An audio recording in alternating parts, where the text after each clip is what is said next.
please take your seats and welcome to the last session of the first day of the conference, Sustainability in the Water, Energy, Food Nexus. The last session is a panel discussion, and as you see, the panelists are already engaged in very vivid discussions among themselves. I hope during the sessions they will show slightly more discipline, especially as far as time is concerned. Today we have been exposed to a number of ideas, challenges, and questions concerning the Nexus. And I believe at the end of the first day it's very appropriate to take a kind of stand where we are and how far this new idea or new ideas called Nexus influence or can shape interaction between science or the professional community or those who promote these ideas and the policymakers whom we want to impress and induce to use these techniques and concepts. So the 6 distinguished panelists who have, I believe, an aggregate couple of 100 years of experience together will be asked to take a kind of statement or tell how do they see the Nexus, and also what do they expect from the other side. If they are scientists, what do they expect from policymakers? If they are from policy and decision-making community, what they do expect from the scientists or professionals. There will be hopefully thought-provoking answers, food for thoughts for the dinner. There will be food for the stomach, of course, as well, but food for thoughts for table discussions tonight, and also to put some more spin on the discussions tomorrow. At this stage, before I start to ask the panelists a starting question, I will briefly introduce the person whom I am asking a question. The idea is that after a round of 6 questions, we hopefully still have time either that the panelists start to grill each other, or you have the chance, and at the very end I would like to give them back the chance to have a kind of closing sentence at the very end. Now, I promised introduction before we start, and I also have to introduce myself. My name is Janos Bogardi. I am not only the moderator, but the immediate predecessor of Anik Baduri, the executive officer of the Global Water Partnership. And since time is short, irrespective of my white hair, I'm not telling my preceding 45 years of professional career. So the first person whom I really want to introduce is, as I am an old gentleman, we start with ladies first, is Dr. Ursula Schäfer-Preuss, who is an economist by academic education. She has a PhD and postgraduate studies also in political science, economics, and sociology. And she is a chairperson of the Global Water Partnership since January 2013. Prior to this obligation or assignment, she was vice president of the Asian Development Bank in Manila for knowledge management and sustainable development. Prior to the ADB, Dr. Schäfer-Preuss was Director General of Germany's Federal Ministry of Economic Cooperation and Development, where she was responsible for policies and principles of the German development cooperation and German development policies, mainly in Asia and Latin America. She was also engaged in projects in these areas and also being in the political leadership of this ministry. She also had the alternate post of executive director of the Inter-American Development Bank and several appointments in the German diplomatic service. So the question I would like to kick off this panel is the water, energy, food nexus is a unique one? Is it all encompassing? Or can we have double like water, energy, or water, food, triple like the WEF nexus, or even quadruple or quintuple nexi or nexus? Do we need to consider adds-on like climate, health, ecosystems, or power? How should the nexus be defined? Across sectors or administrative units, or across different resources. Can we visualize or embed all these nexuses in a kind of super nexus, in a kind of hierarchy, covering more than the 3 sectors that WEF is covering? And WEF is then the start towards this superstructure? I believe this is for one question more than enough. The floor is yours. Janos, thanks a lot. Well, for having invited the Global Water Partnership to be here after the microphone. How you introduced the subject matter.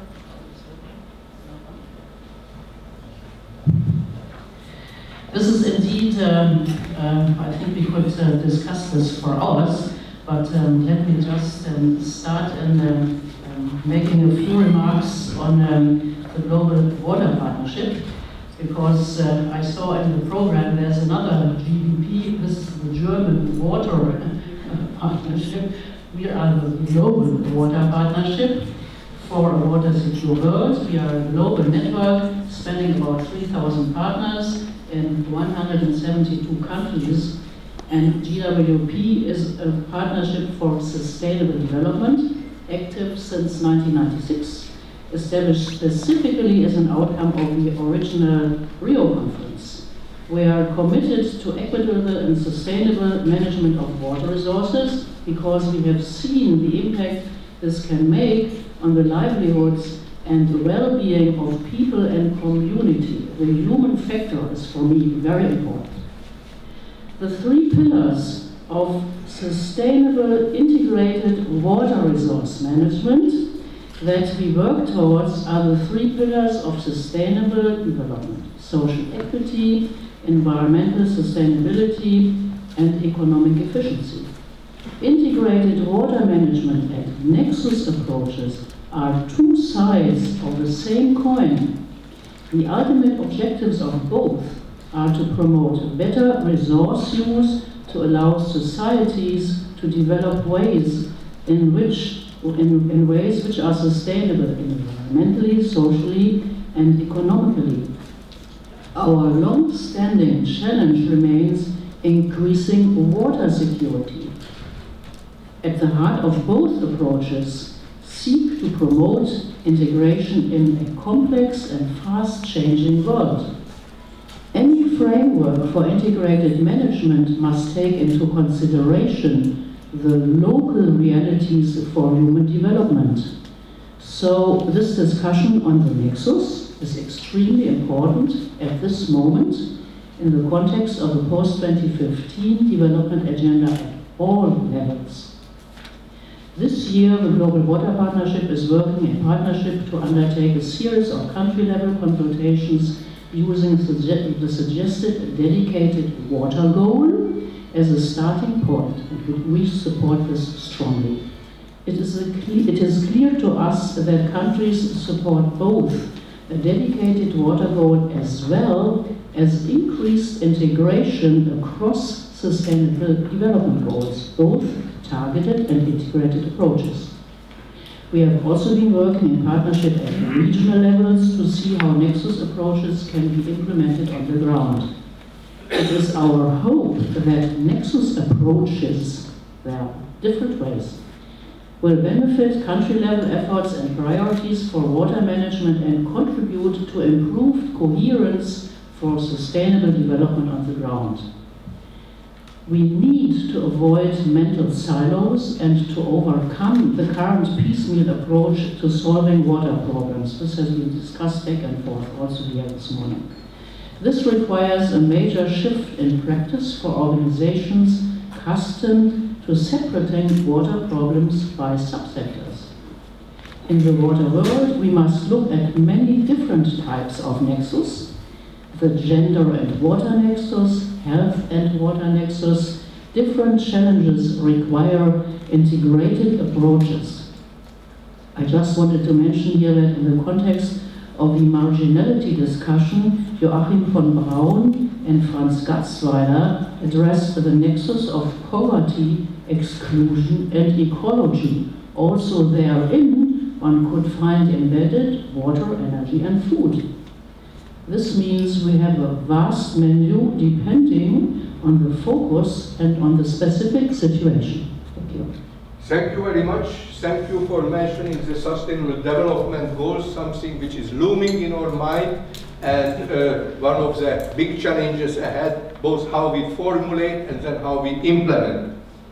The second panelist I would like to call upon reminds me to a question. What is common between the German water community and the Catholic Church? Both have an emeritus pope. Now, Fritz Holzwarth, when he retired in February this year, was farewelled by one of the leaders of the German water community by calling him a water pope. Fritz is an economist, and till February, for more than 20 years, he was Deputy Director General in the Ministry of Environment, Reactor Security, and now Building of the Federal Republic of Germany, and he was a public face of German water resources management abroad and also at home. He is, of course, irrespective of his retirement, not lost for the water community. One of his very prominent tasks is to be chair of the board of UNESCO IHE, the International Institute for Water Education in Delft. Beyond these present duties and very recently completed tenure with the Ministry of Environment, Fritz was in the last more than a decade spiritus rector and main organizers of two conferences. In 2001, the Freshwater Conference in Bonn, which prepared water-wise the Johannesburg Summit in 2002, and in 2011, the conference on International Conference on Water, Energy and Food Security, Sustainable Solutions for a Green Economy. Now, in this respect, we can state that the echo of this last conference is overlapping. This type of Nexus fora and follow-up events happen almost at a monthly pace. What does make the water and energy and food security Nexus so appealing to governments which normally work in separate silos? As chief organizer of this conference, are you satisfied with this response and the directions taken since November 2011 when this seminal conference took place? Have you expected it to happen? And what do you expect from the science community in relation to the Nexus? Fritz, the floor is yours. Thank you very much, Janos. There is a major difference between the German water community and the Catholic Church. They also use water for baptism. Yeah, but we need a lot of openness and transparency. And that's the key for having progress in the water debates. But back to the Nexus conference, we didn't expect such an overwhelming reaction after the conference, and it's a kind of self-running issue at the moment, and I think we have now to be careful how we deal with that in the future. And what I think is important, and this is a major difference to other concepts, we say water, energy, and food security nexus. And this means, from my point of view, that the three sectors have to meet and discuss the relevant issue on the same level. There is not a prerogative for water, there is not a prerogative for energy or for food. And I think this is, from my point of view, the major change in the debate. And it is important now to see how we can get concrete examples to show that this Nexus issue is creating trade-offs on the ground. This is, I think, what we have to work on. This is also, I think, where we would expect contributions from the science community, because the biggest problems we are facing in the field of environment are the unintended consequences of political decisions. They were taken in the environmental field in isolation with other fields in environment. And the next step is that we avoid the same way to work with the other sectors, energy and agriculture. So I think there we need scientific contributions, but I think we know enough to act, to say that. We do not have to lean back and wait until we get new scientific evidence. What I think we do not need to say this also very explicit. I think we don't need a new scientific debate about new governance structures. I think we should be clear that the governance structures we have available, the responsibilities we have in the sectors, have to stay there.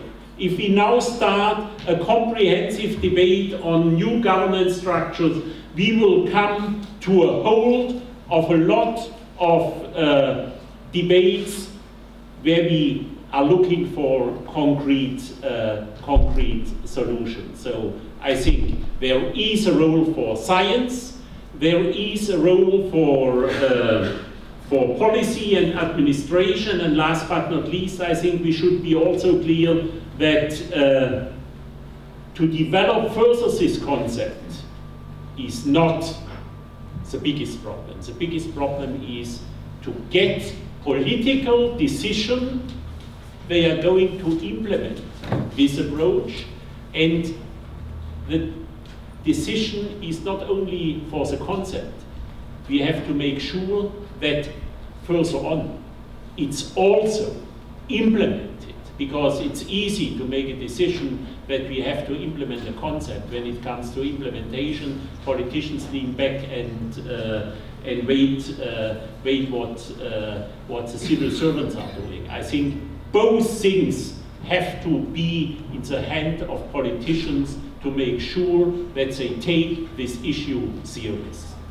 Thank you very much, Fritz. Thank you very much also that you took a very clear position on the question of governance of Nexus and governance changes. And this would give me an extremely good opportunity to formulate the next question, but the next question has to be taken by someone else who is like me since 2 or 3 decades involved in water resources management or talking about it like integrated water resources management. Torkil Jønch Clausen is present Chief Water Policy Advisor of the Danish Hydraulic Institute Group. He's a chair of the Scientific Program Committee of the World Water Week in Stockholm, where you can convene every year for a week long to talk about water, conceptualize and try to move forward. He's senior advisor of the Global Water Partnership and governor of the World Water Council. He has worked more than 70 countries, also with experience and residence, professional experience in Asia and Africa. Torkil is a recipient of the King Hassan II Great World Water Prize in 2006, and he donated the proceeds from this prize to establish the Women's Water Fund to promote women's careers in water management. And as I saw some of the sessions today, this was a very successful move, We had a session with full gender balance, women moderator and 4 women present. Okay, he is also adjunct professor of the Technical University of Denmark and has degrees in hydrology and water resources management. Torkil, you will be grilled on a double-edged question. As I mentioned, you are among those who conceptualized, framed, and promoted integrated water resources management.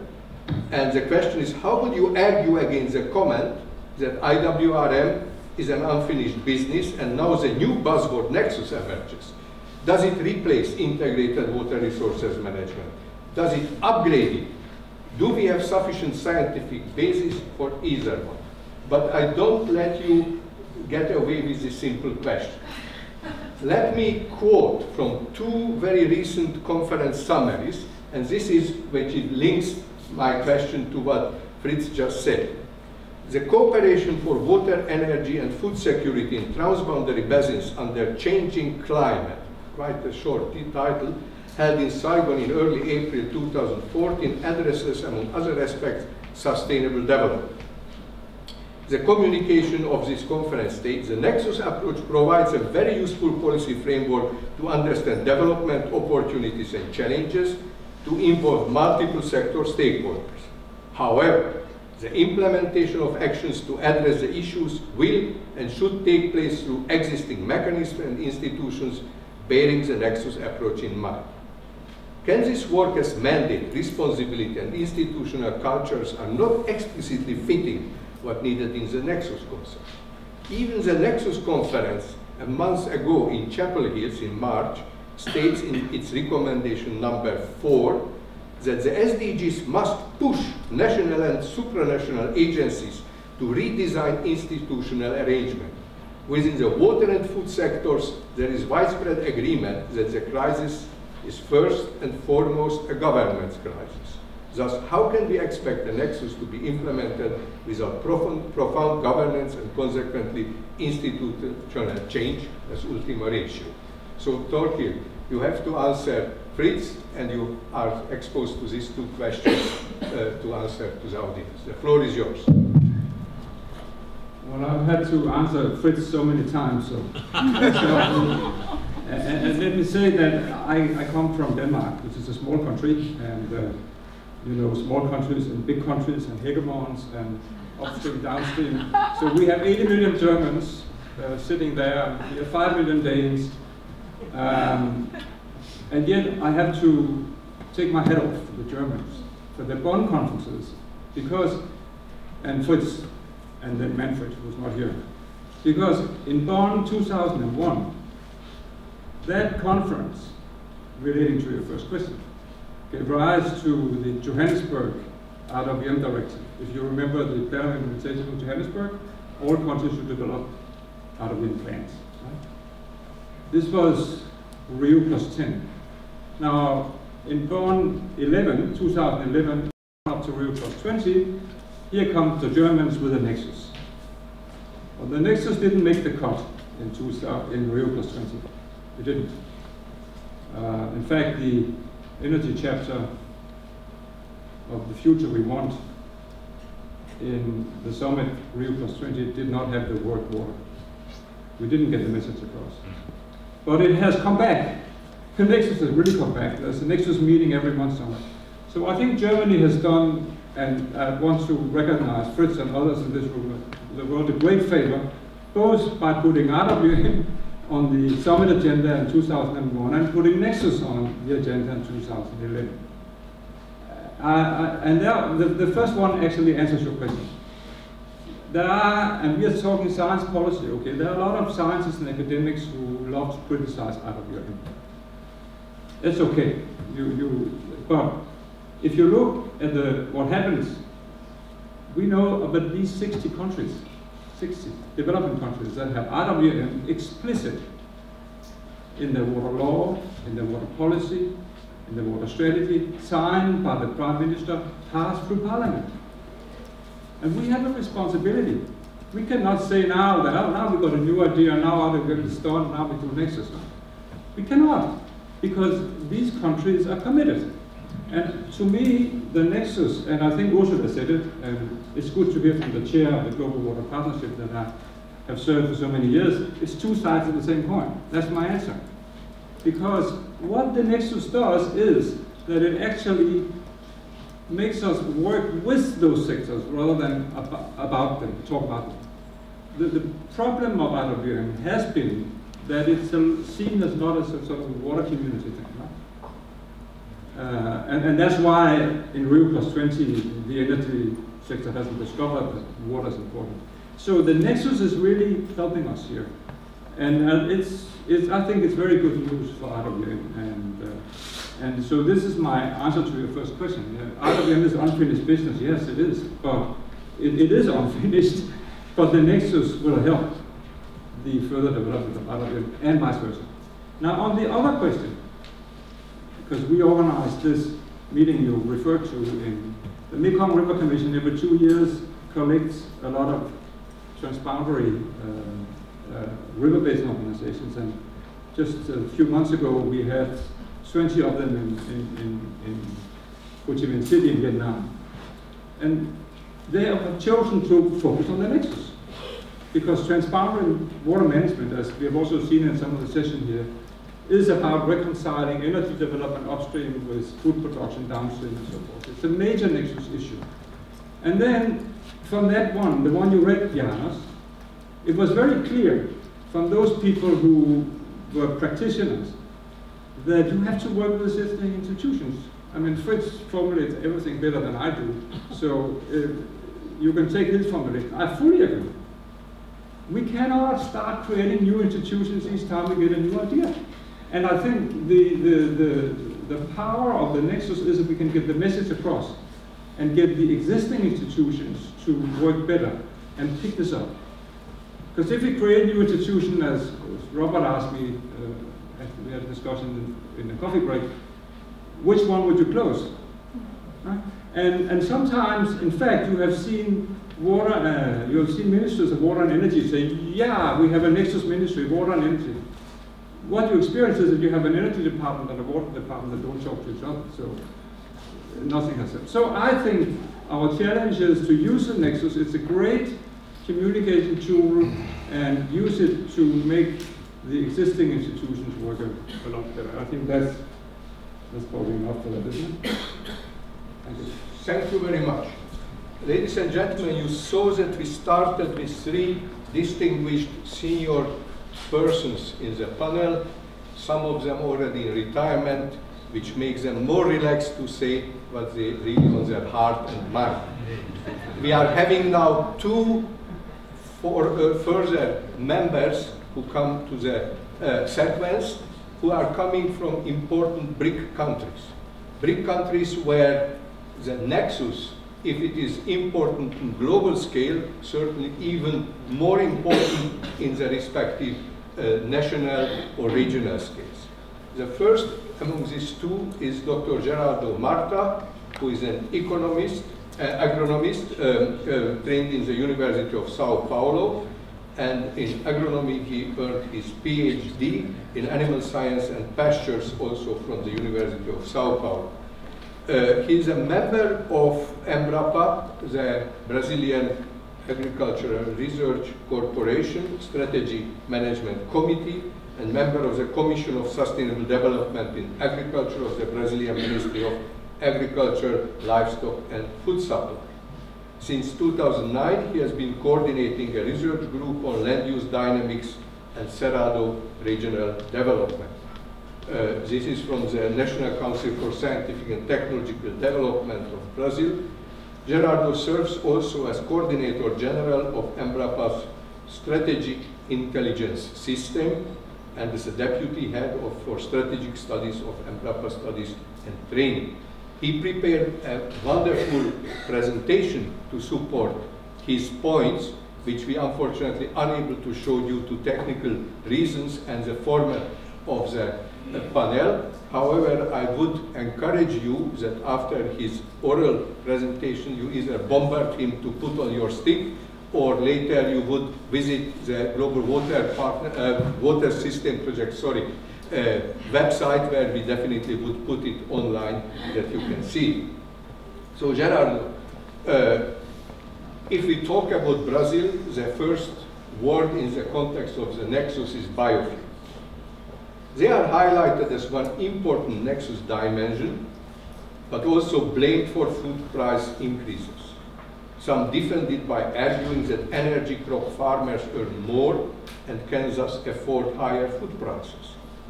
Is there logic or a hidden pitfall in it? Can this controversy better addressed within a Nexus context than hitherto? Is the food price volatility due to energy crop development already proven scientifically? What are the practical, economic, social experiences with this in Latin America and particularly in your native country, Brazil? Geraldo, the floor is yours. Thank you for your question. Well, I think that one point to stress is that there's no such a thing as one size fits all. I mean, biofuels can be a problem in some regions, but not necessarily in other regions. Take the Brazilian case, our major biofuel is sugarcane. We produce ethanol from it. But what happened, especially in the past 4 decades or so? Well, food production grew at so much higher rates than food demand that real prices, I mean prices discounted for inflation, steadily dropped. Today, Brazilian consumers pay around 50% of the food price it used to pay 4 decades ago. So, when you see that food production is increasing, when you see that ethanol production is increasing, well, if both are increasing, there's no competition at all. Then you have another question in that. Well, but what happens is that your food production is increased based on the expansion of agricultural area. Actually, this is not true either. If you go up to the 60s, up to the mid-80s, what you see is that the factors of growth behind Brazilian agriculture was mainly an increase in area. When you decompose the contribution of area and the contribution of yields, what happens that up to mid-80s, from 1950 to mid-80s, 81% was due to land area expansion. Okay, and what happened after 1985 up to 2013 is the data that I have here. Well, the contribution of area to food production represented only 29%, and yield contributed with 70%. So what we're saying that we have a shift in the model of production in Brazil, and the expansion of food, the expansion of feed, the expansion of biofuels are now mainly based on yield gains. Another thing that I might highlight regarding this biofuel is what about some future prospects? Well, that happened in the past, but there's no guarantee that it's going to happen in the near future or so. Well, we have some data showing that some technologies that might be available in the next 5 or 10 years, what they are showing. With good process optimization and improvements in the agricultural industry, in the ethanol agricultural industry, we can increase by almost 6,000 liters of ethanol per hectare. For you to have an idea, today's average is about 7,000 liters per hectare of ethanol. So just improving the process, just improving some industrial process, we can add almost 6,000 liters per hectare of ethanol. And what about the cellulosic ethanol? Because we have the straw, so we can increase this too, and it's generate bagasse during the processing of ethanol industry. Well, just considering the cellulosic ethanol, we can add almost 8,000 liters more. And when we consider some genetic engineering, things like that, we can add about 3,500 liters more. What I'm saying is that we can jump from 7,000 liters of ethanol per hectare today up to 24,000 liters per hectare in the next decade or so, depending on relative prices and adoption of new techniques. And if that, okay, but And if there is a kind of problem that farmers will choose to expand sugarcane production through, let's say, area expansion.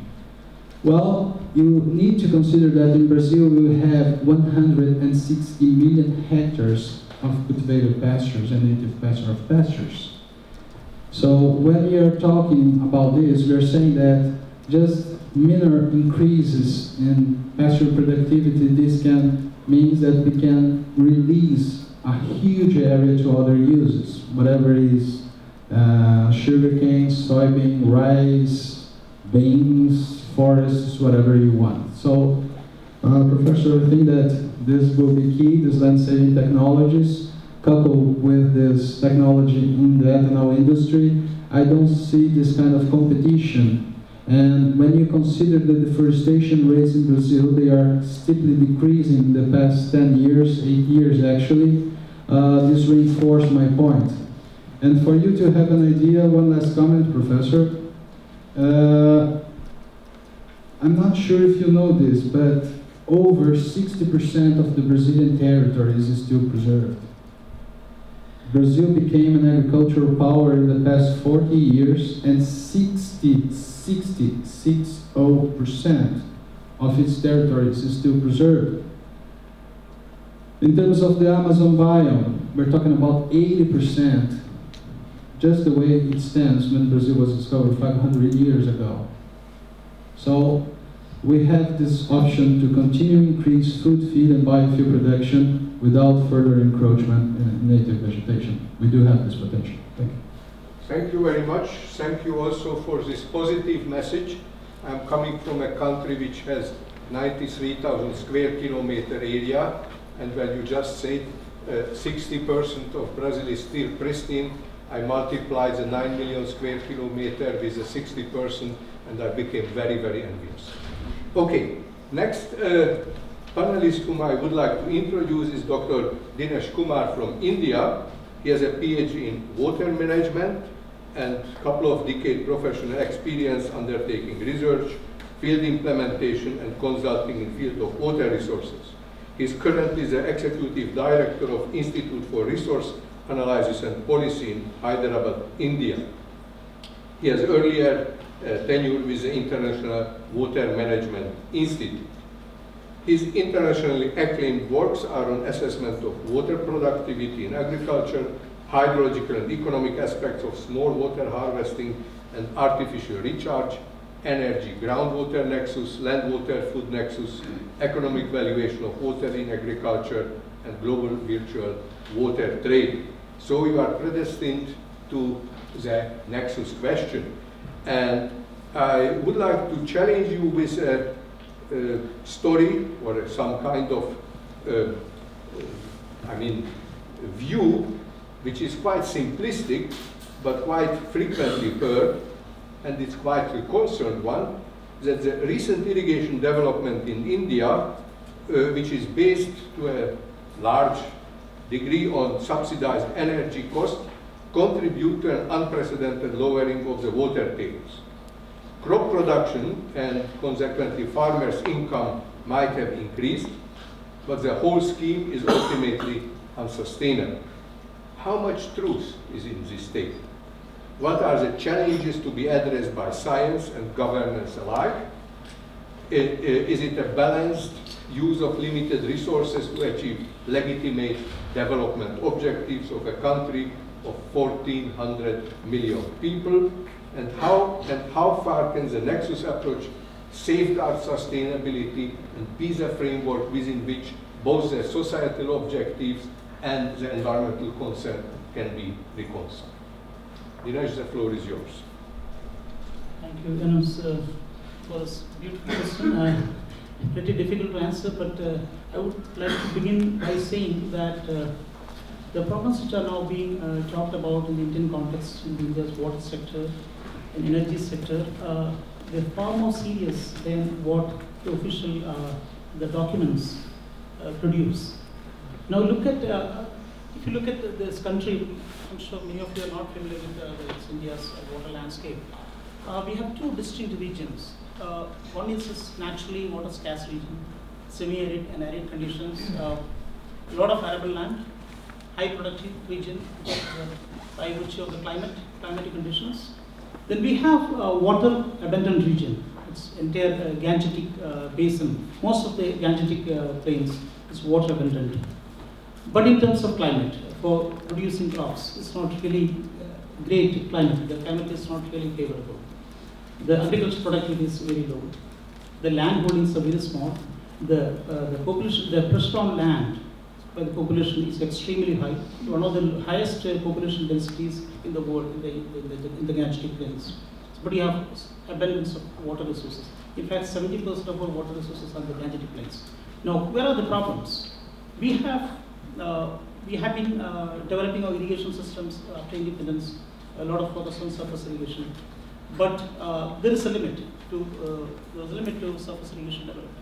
Then the farmers on their own have taken on to groundwater irrigation, and this groundwater irrigation has mainly picked up in the semi-arid and arid regions where the agricultural productivity is very high, the arable land availability is very good. So these factors and the progressive farmers have taken on to drilling wells, and then the availability of electricity, rural electrification was also happening simultaneously in the country, in the countryside. So availability of cheap electricity, arable land, good climate, progressive farmers, enterprising farmers, all has led to intensive use of groundwater in the semi-arid and arid regions. So even today, the problems of groundwater development are mostly confined to arid and semi-arid regions. If you look at the official assessment of groundwater development in the country, you still find that few pockets in the country are experiencing problems of groundwater overdraft. But actual problems, if you look at the more scientific assessment of groundwater depletion, you find that everywhere, wherever the land availability is very high, where you don't have surface irrigation systems, the groundwater intensive use or over-exploitation are happening in a very big way. So there are some problems with the methodologies used for assessing groundwater development. But I subscribe to the view that cheap electricity or subsidized electricity, the problem is not with the subsidy. I will come to the point. Electricity has been one of the major drivers of over-exploitation of groundwater. Why do I say that? Now, India actually provides a classical illustration of how you can destroy your water economy and energy economy through pervasive policies. This policy of free electricity or unmetered electricity or subsidized electricity started sometime in the late 80s. Till then, we had fewer wells in the country, and the metering was a norm. But when the number of wells increased, this electricity utilities came to this argument that the transaction cost of metering is going to be extremely high. So why don't we ask the farmers to pay for electricity consumption just based on the connected load they're using? So actually this has really triggered over-exploitation of groundwater, inefficient use of water in agriculture. Now, there are some of the arguments against metering in electricity. One is that the huge transaction cost. Number two, the price at which the farmers respond, the demand for electricity starts responding to the price changes is going to be very high. That is, it won't be socio-economically viable to have introduced pricing as a mechanism to manage the demand for groundwater. Number three, that if you raise the power tariff, the farming is going to be unviable. These are the kind of arguments which are made against pricing. The fourth important argument made by several researchers is that there are large number of the millions of farmers in the country who don't have direct access to groundwater. So now and they are dependent on water purchasing water from large farmers and medium farmers. So if you raise the power tariff, this is going to have a significant impact on the price at which the water is being sold to these poor farmers. So there is an equity dimension to this whole debate about. So these are the four key arguments against metering. Now, if you look at the empirical studies done during the last 6 or 7 years, which we did while I was in IMI, then we continued that work. What does it show? When you do introduce metering, when you raise the power tariff, when you raise water charges, the farmers actually improve the technical efficiency of water use in agriculture. Point number one. So the physical efficiency of water use is very high when the farmers are confronted with the marginal cost of using water or electricity. Number two, they also improve the allocative efficiency of water use. What does it mean? They allocate more water for highly water efficient crops in the farming system. So there are many different ways they can improve their water use. They make water use very efficient without affecting the prospects of economic prospects of farming. So we found that farmers were actually confronted with very high marginal cost of using water. For instance, farmers who buy water from well owners, who pay for water for every unit, for every hour of irrigation. They're actually proxy case of a volumetric pricing or pro rata pricing of electricity. We found that these farmers are getting much higher water productivity, not only in physical terms but also in economic terms. Means you get, if a farmer who is just selling water, well owner is getting 10 rupees per cubic meter of water, a water buyer is getting around 12 to 15 rupees per cubic meter of water.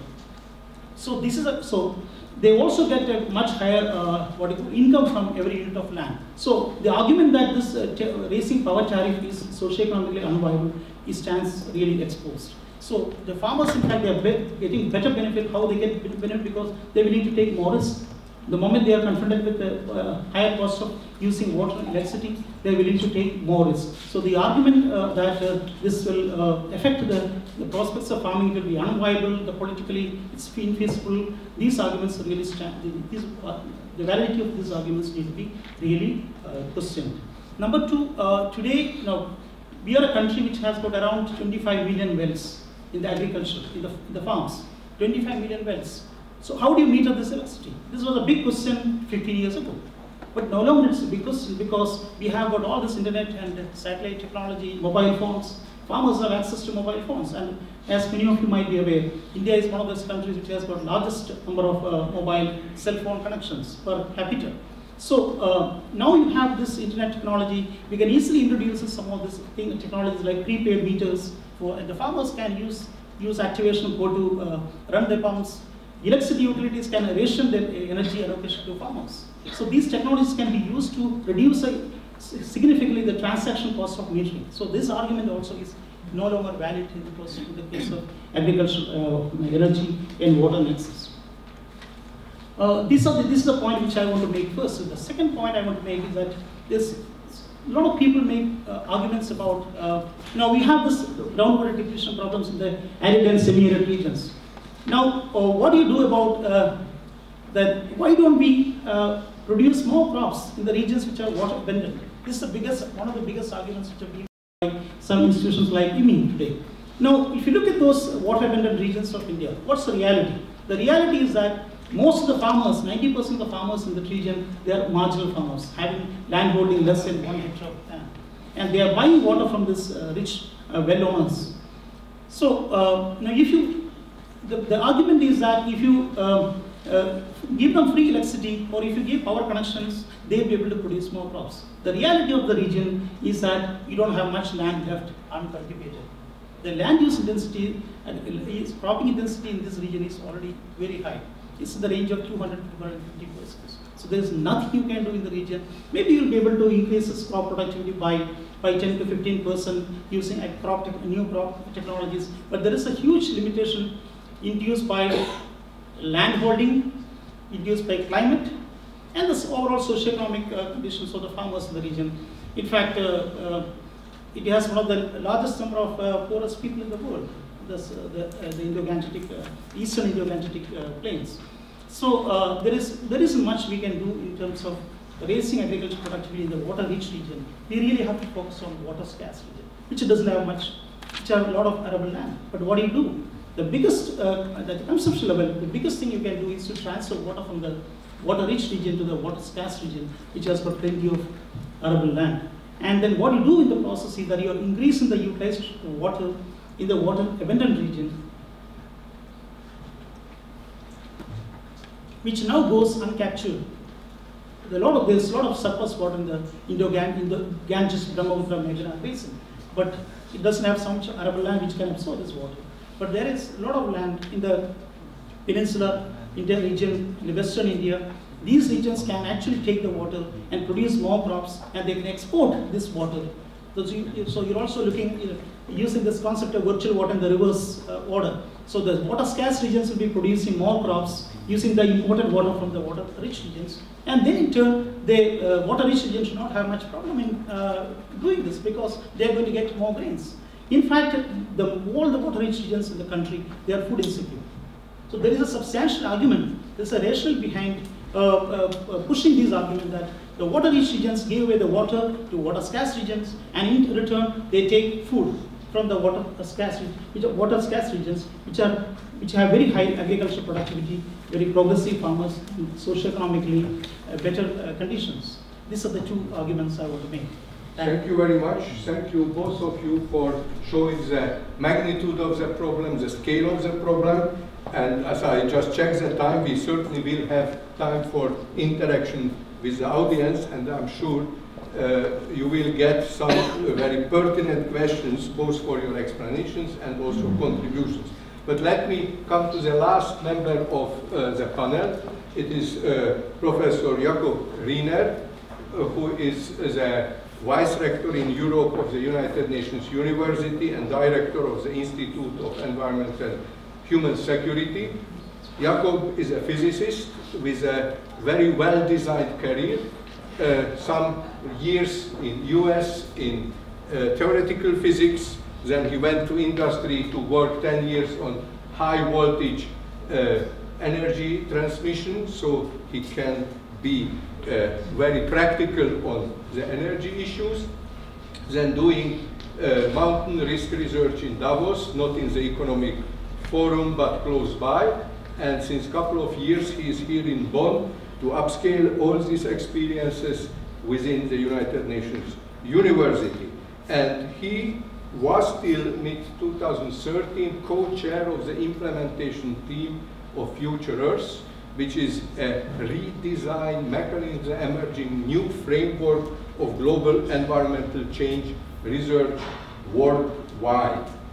Jakob, the question is, I already cited the Chapel Hill Conference, and they mentioned in their communication that we still lack Nexus science. Also, Fritz referred what he expects from scientists.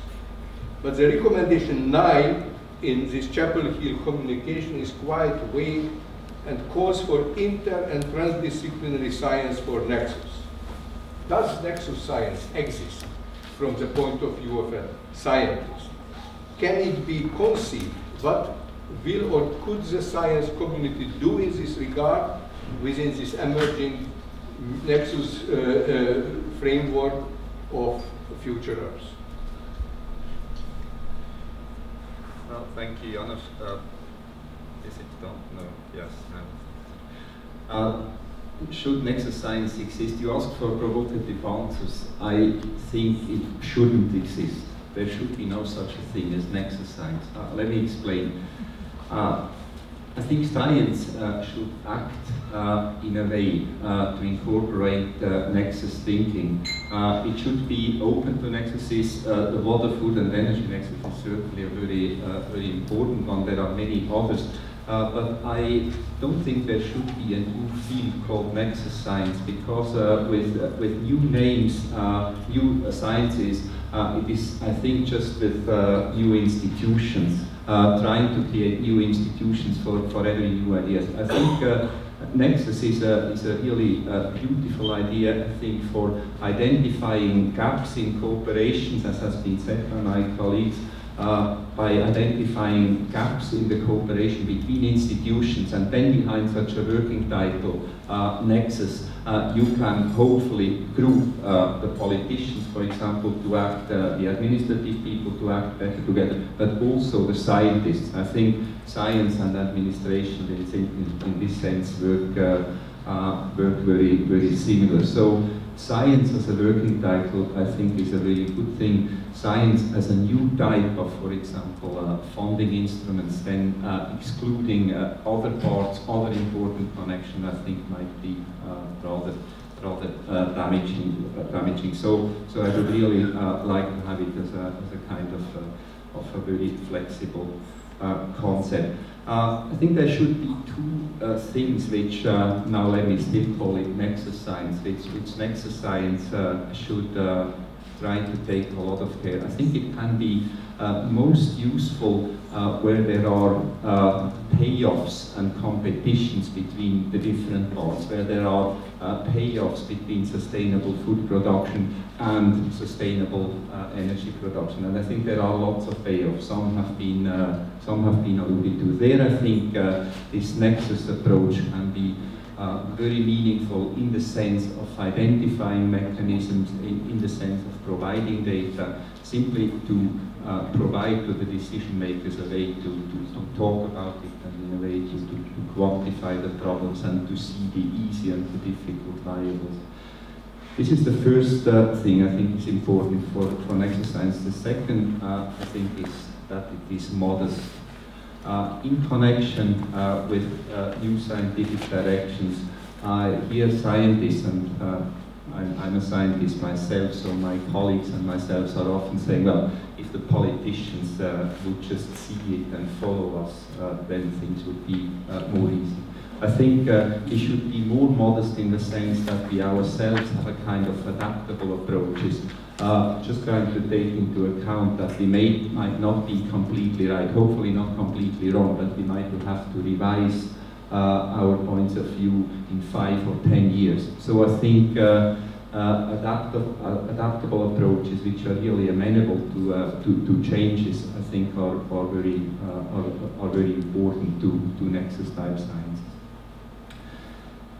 Your second and last question, I think, Janos, was can it be useful or can it support future Earth? I think Nexus science, the Nexus approach, yes, I think it is a beautiful example for future Earth. I think it's a very important domain, and as far as I see these new mechanisms, I will not go into the details of explanation.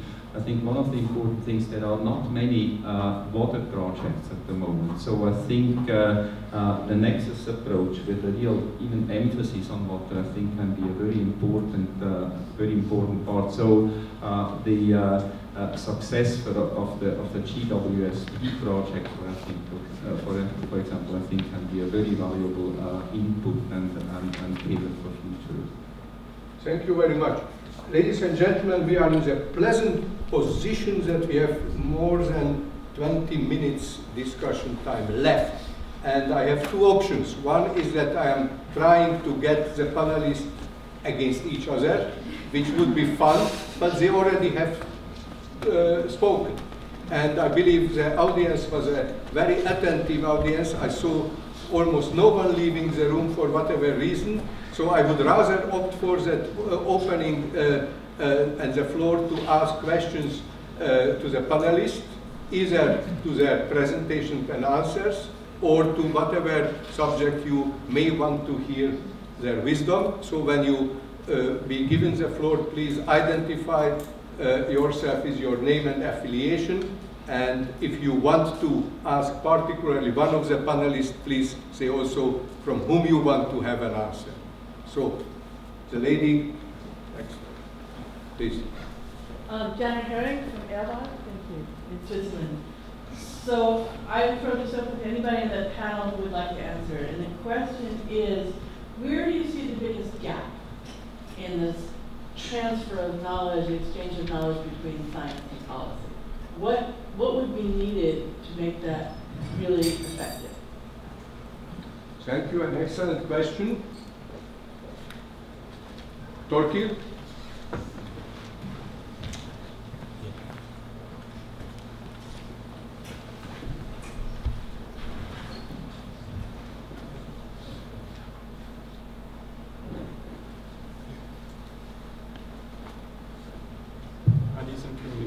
Science, it works now. Yes. Well, to me, I think the simple answer is that we don't communicate. We simply do not. How can your German minister, my Danish minister, and all of those guys, how can they go to a summit and not understand what the science has produced, that water is important for energy? How is it that we the Danish government recently bid for the World Water Forum. We lost to Brazil, so it would be Brazil. But the Danish government saw the Nexus as the sort of the key issue for the Danish government. Our Prime Minister, our Environment Minister, our Business Minister. But we couldn't convince the Energy Minister, and we couldn't convince the Agriculture Minister. Why? Because we had all the science. So somehow we miss the ability to communicate. So we think it's obvious, and we sit in water meetings and think it's obvious. But how many energy people are here? When we planned Stockholm Water Week this year is about water and energy. We couldn't get hold of World Energy Council and International Energy. It was very difficult. Some energy said, yeah, we could. But when they asked us, why should we come? Then the science must be able to communicate that. And so far, we haven't been good at that. So maybe there's a science and communication somewhere out there that needs to kick in. Jakob.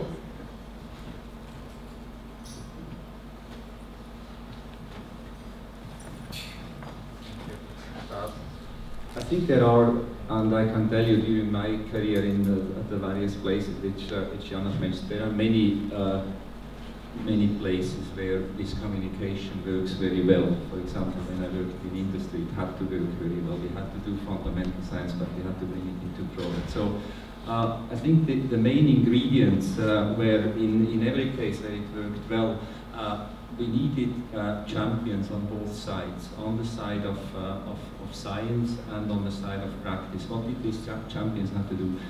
They had to go into each other's fields. I think you need scientists, and you need also heads of institutes who are willing to support and encourage scientists to really build up long-term relations with practice wherever this is, and to help them to engineer the solutions. They don't have to make the decisions. The so-called decision makers can keep this.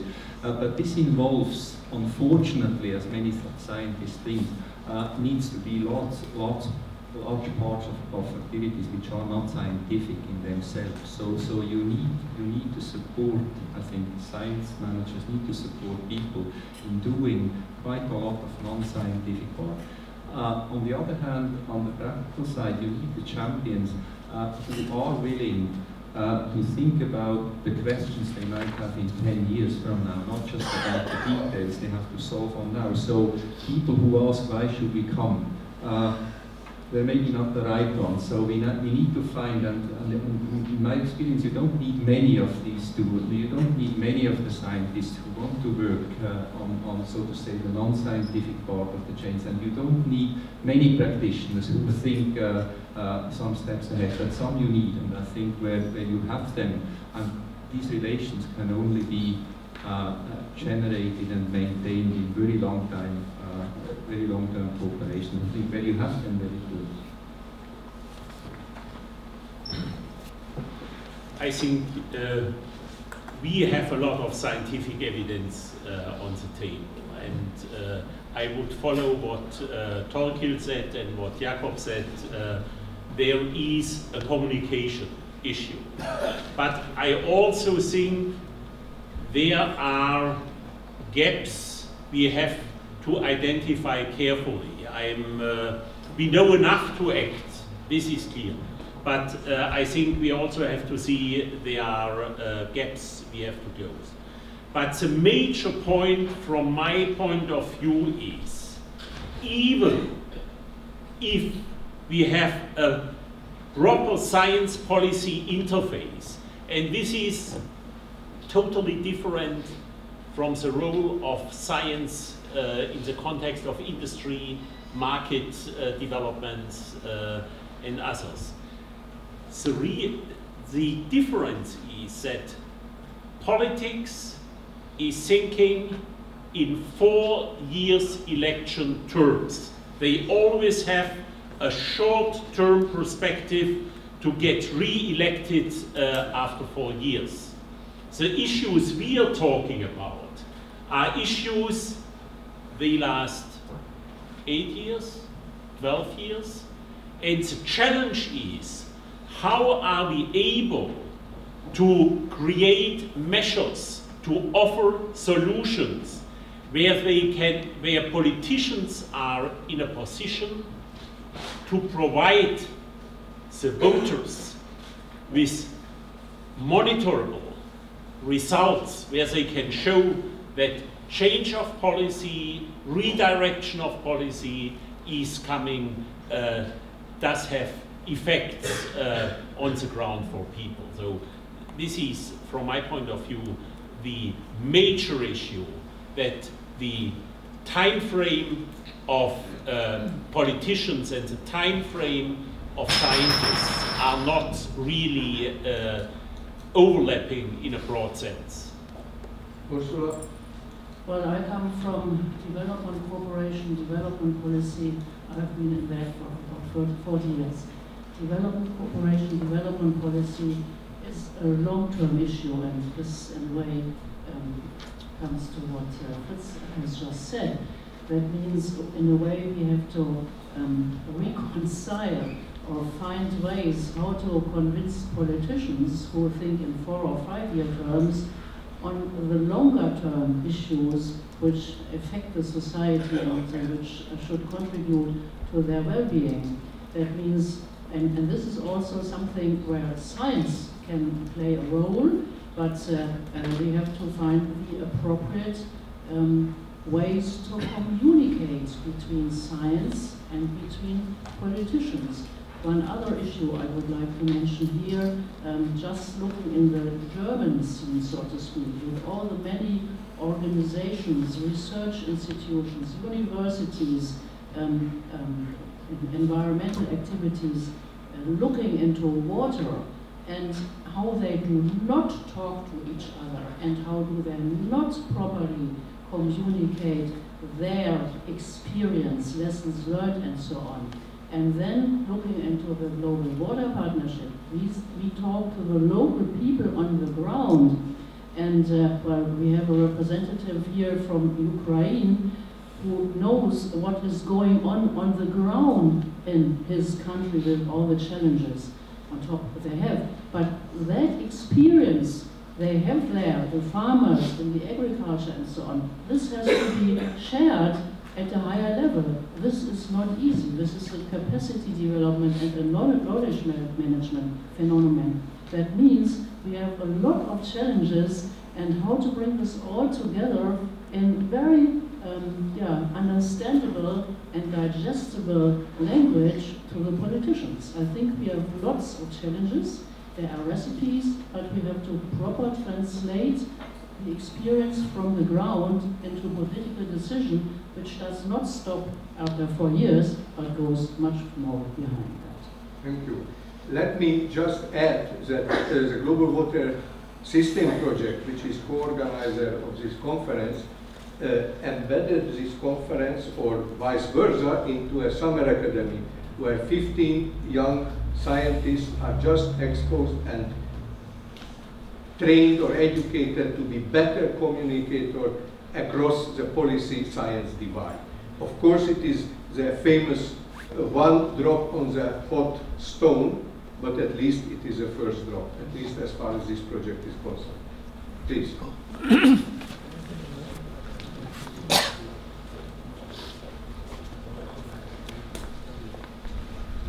My name is Ursula. I am from International Center for Integrated Mountain Development. My question goes to Dr. Dinesh Kumar. Thank you, Dr. Kumar, for your nice statement. But I had 2 points based on that. I hope that I would like to make two.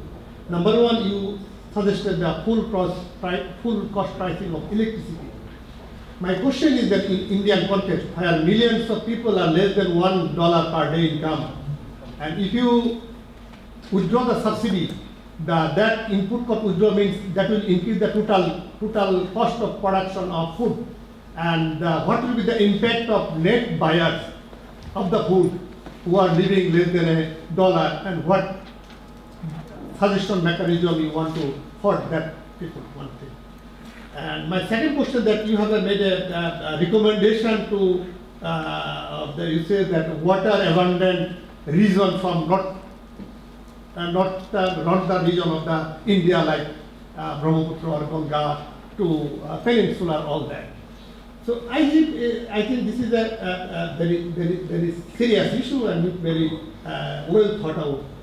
The example you have given, but I would rather give opposite suggestion that you have made. As you said that the problem crisis of groundwater issue, that is certain pocket, Punjab, Haryana or certain part where the semi-arid area. But the most rich in water or very good climate, let's say eastern part as you mentioned, like Bihar, Bengal or other part, their irrigation is not fully developed yet. Why? The subsidy or support given by Punjab, Haryana to the farmers, Bihar and Bengal could not give to the farmer. Because of that, in spite their good resources, good land, good weather, less evapotranspiration, the agriculture or because of poor investment, irrigation is not developed. That's why productivity is very low. My suggestion would be other way around. Why don't you withdraw subsidy from the semi-arid area and invest in the area where your evaporation low, agriculture environment is better, so that you can further invest, you can increase agriculture productivity. Thank you very much. Dinesh. Yeah. I don't know whether you remember what I said about Eastern India. Now, this is the region which has a climate which is not very conducive to the solar radiation. In Eastern India is much lower than that of northwestern India. This is well documented, and the solar radiation, amount of solar radiation influences the biomass production. It's a direct function. So now, other point is that there are other agroecological problems in Eastern India, like waterlogging, the flood proneness, waterlogging. These are other ecological problems. Now, the third factor is that land availability. Eastern India has land which the intensity of cultivation of land is already very high in Eastern India. It is 200 to 250% depending on. This is also well known. Now these factors and the rainfall in Eastern India varies from 1000 millimeters to 3000 millimeters. Now you can understand what kind of irrigation demand will be there. Already the cropping intensity is so high. So where do you put all the water? Your cropping is already high. So the farmers are not able to generate surplus in Eastern India because they don't have much land. If you look at the per capita arable land holding in Eastern India, it is only 0.07 hectares. Whereas in northwestern India or in western India, the per capita arable land is in the range of 0.5 to 0.7 hectares. So you are talking about something 1:8. So these are the factors which one has to really take into account. There is a lot of groundwater there. There is no doubt about it. Even if you leave aside the ecological problems of groundwater overdraft on wetlands, etc., there is still a lot of groundwater in Eastern India, but that groundwater cannot be utilized there. There is a lot of surface water in Eastern India. The Ganges receive floods. The Brahmaputra is a flood-prone river, but you can't use that water there in Eastern India because you don't have enough arable land which is lying uncultivated. It's just possible. You might be able to make a marginal difference, but in terms of long-term securing long-term food and water security, this is just not going to happen. So that's why I have a proposition. This is just a conceptual level. It could be fraught with many problems. That there are regions which are land rich but water scarce, and those regions are experiencing groundwater overdraft. So if you take water from Eastern India, if there is surplus there, and then use it for irrigation here, you look at the Indus Basin irrigation system.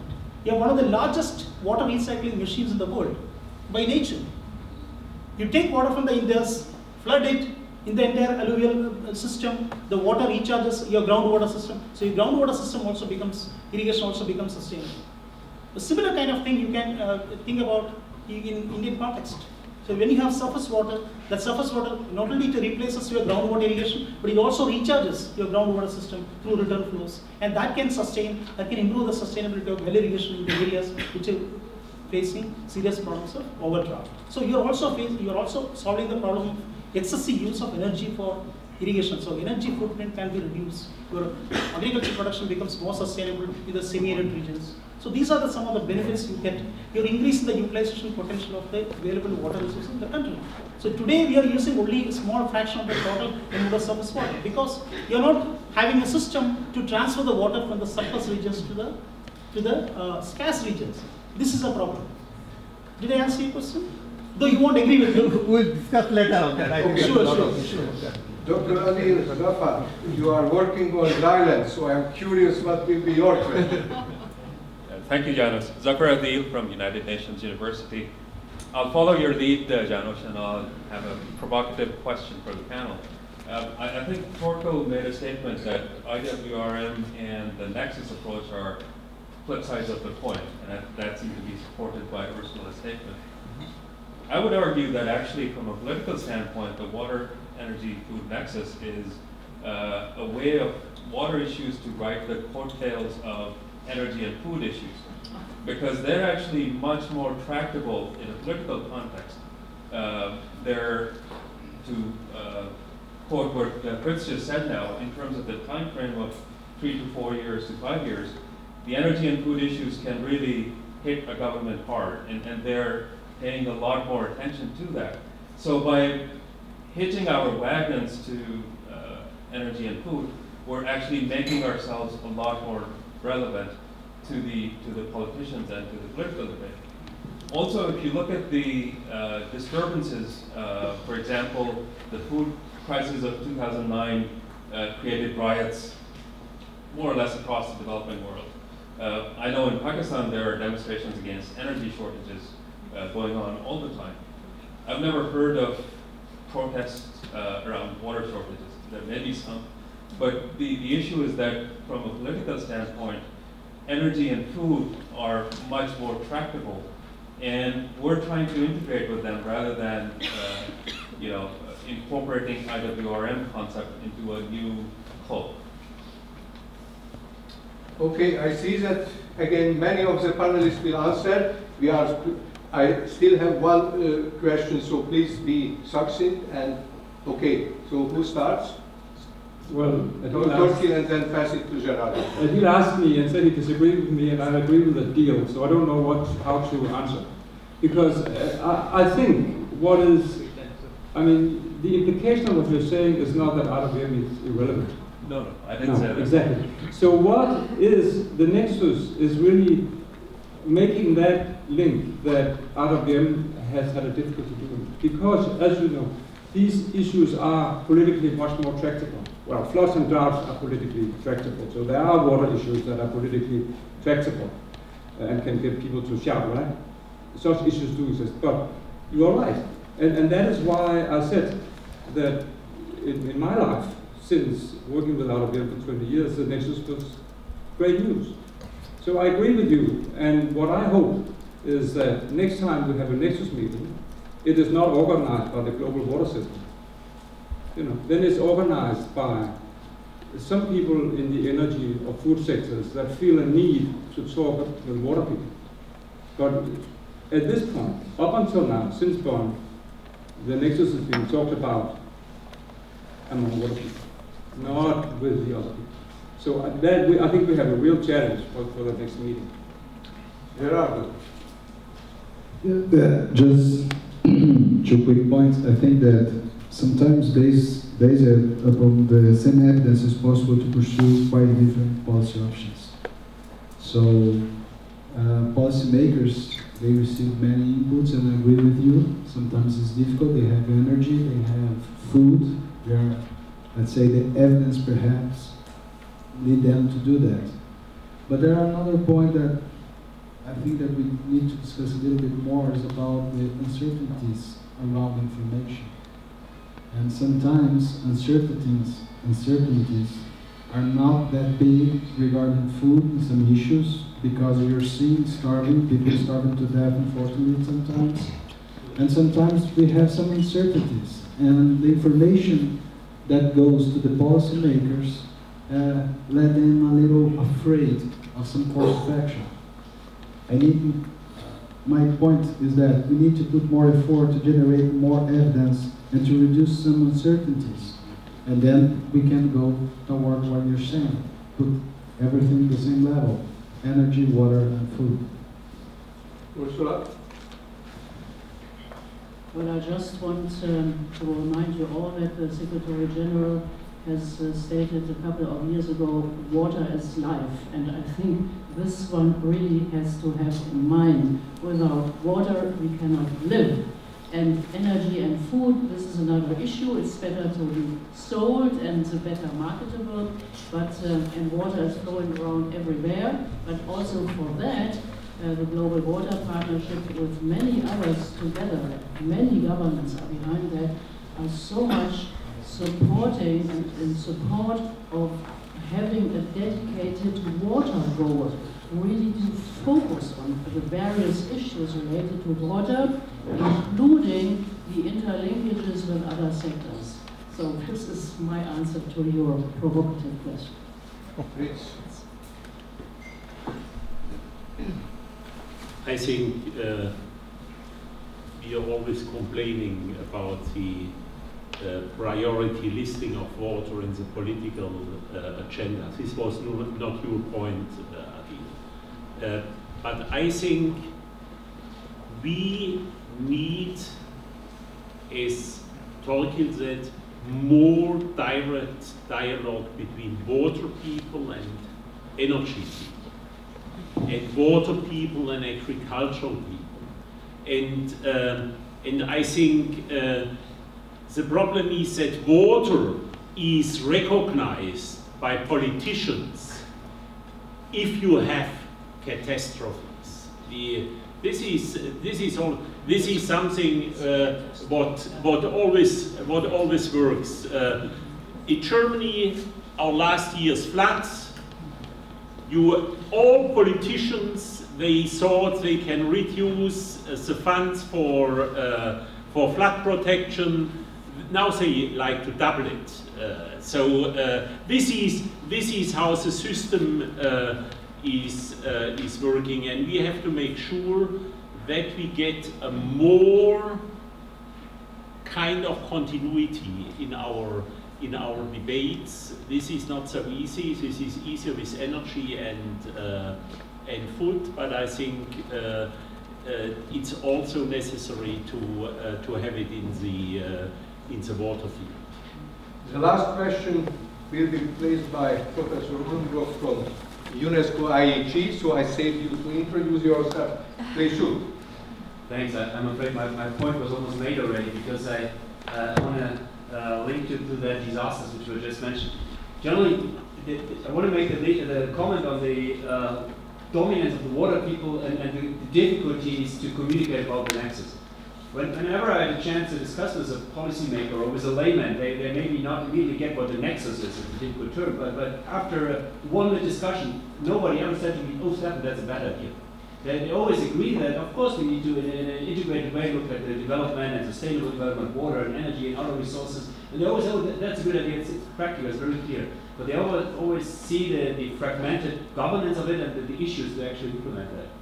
To make a difference there, I was just along the lines as just the previous panelists just said, I think we should try to quantify what it means to not follow a Nexus approach. And what does that mean for disasters? What does that mean for food security? What does that mean for floods? I fully understand how difficult it is to attribute that not following the Nexus approach costs so many millions or so many additional victims. But at least from in qualitative ways, we should try to investigate what it means, and that maybe helps us to communicate and make people more aware of how definitely needed it is. Thank you. Thanks. I see nodding heads, so it means you agree and you do not want to answer. If it is like so, then we are just on the time, and Annick will be pleased that we can invite the people to go to the buses to join the dinner. Which is, I believe, starts.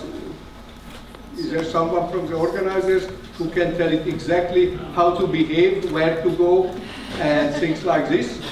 Anyhow, I would like to thank the panelists for their excellent statements, excellent answers, and their bravery to sit here and be exposed by unknown questions from the audience. I believe it was a very vivid panel, and I thank also the audience for the good questions, especially your question, which was I was really envious that it was not mine. Thank you very much indeed, and enjoy the evening.